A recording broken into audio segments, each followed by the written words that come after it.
বাংলাদেশে কয়েকটা গণঅভ্যুত্থান হয়েছে। অভ্যুত্থানের মানুষ যেই স্বপ্ন নিয়ে গণঅভ্যুত্থানটা ঘটায় এবং শহীদরা যেই স্বপ্নের জন্য জীবন দেয়, কিন্তু পরবর্তীতে দেখা যায় যে অভ্যুত্থানের পরে সবাই বিভাজিত হয়ে যায় এবং সেই অভ্যুত্থানের স্বপ্নটা আর পূরণ হয় না। আমরা এখন ২৪-এর অভ্যুত্থানটাও ৯০-এর অভ্যুত্থানের মতো আমরা পরাজিত হতে দিতে চাই না, আমরা ৯০-এর অভ্যুত্থানের মতো ব্যর্থ হতে দিতে চাই না। আমরা চাচ্ছি হচ্ছে আমাদের যে অভ্যুত্থানের যে স্পিরিট, যে একটি গণতান্ত্রিক সাম্য মানবিক বাংলাদেশ প্রতিষ্ঠা, ছাদাবাজ মুক্ত, দখলদার মুক্ত, হানাহানি মুক্ত, মারামারি মুক্ত রাজনৈতিক পরিবেশ তৈরি এবং হচ্ছে চাঁদাবাজরা রাজনৈতিক হইতে পারে না, রাজনীতিবিদ হইতে পারে না। এই দখলদার যারা দখলদারের রাজনীতি করে তারা রাজনীতিবিদ না, তারা আসলে হচ্ছে সন্ত্রাস কায়েম করে। এটা আমরা মূলত হচ্ছে মেসেজটা নিয়ে যাচ্ছি সবার কাছে। পাশাপাশি হচ্ছে রাষ্ট্র পুনর্গঠনের কথা আমরা বলতেছি।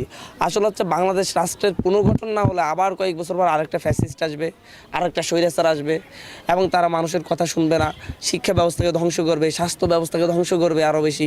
সবাই দেশ থেকে হাজার হাজার কোটি টাকা, লাখ লাখ কোটি টাকা পাচার করবে এবং হচ্ছে সীমান্তে সবসময় পিঠ দেখাবে, আমাদের ভাইদেরকে হত্যা করবে। আমরা এরকম আর হচ্ছে রাজনৈতিক পরিবেশ চাচ্ছি না, আমরা এরকম বাংলাদেশ আর দেখতে পাচ্ছি না। স্বাধীনতার প্রায় ৫৪ বছর চলে গিয়েছে।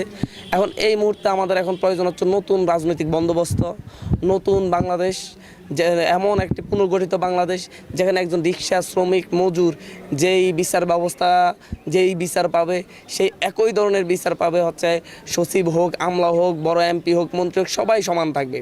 আমরা এমন এক বাংলাদেশ চাচ্ছি যেখানে ছাত্ররা হলে থাকতে এবং হচ্ছে তাদের শিক্ষা খাতে কোনো দলীয় রাজনীতির দ্বারা তারা হচ্ছে হামলা শিকার হবে না, তাদের কাছে যেতে না। প্রশাসনিক প্রতিষ্ঠানগুলোকে নিয়ন্ত্রণ করবে, প্রশাসনিক ছাত্র শিক্ষকদের মধ্যে একটা মেলবন্ধন তৈরি করবে, সেখানে ছাত্র সংসদ ভিত্তিক ছাত্র রাজনীতি থাকবে, কোনো দলীয় লেজুর ভিত্তিক ছাত্র রাজনীতি থাকবে না।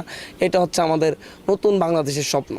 আমরা নতুন বাংলাদেশে এখন হচ্ছে বাংলাদেশ পুনর্গঠনের যে কথা বলতেছি, আসলে বিপ্লব যারা করেছে, যারা বিপ্লবে অংশগ্রহণ করেছে, আমরা তাদের কাছে যাচ্ছি।